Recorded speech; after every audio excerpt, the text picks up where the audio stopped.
Today, we witness Russia's violation of international law with its continued assault on Ukraine.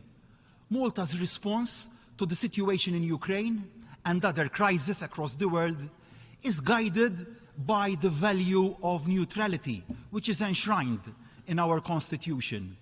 Malta's neutrality does mean that we will continue to be directly opposed to military aggression and unilateral action against members of the global community and the rule-based order. But Malta's neutrality does not mean that we are indifferent to what happens around us. We will never, and we can never be neutral when we see pain and suffering caused by an illegal invasion.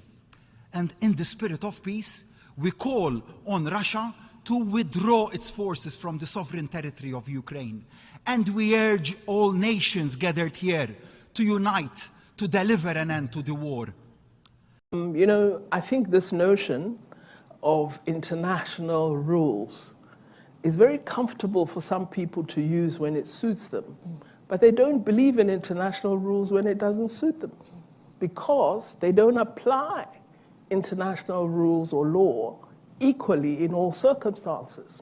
So you can't say because Ukraine has been invaded that suddenly sovereignty is important, but it was never important for Palestine. It's very peculiar. If you believe in international law truly, then wherever sovereignty is infringed, it must apply. And this is the point we've been making, that we use the framework of international law unequally, depending on who is affected. And we are arguing that that must change. And one of the interesting changes that has occurred is the sudden movement, because Russia has invaded Ukraine, that we say, okay, let's not allow the Security Council to just have the veto and let it pass.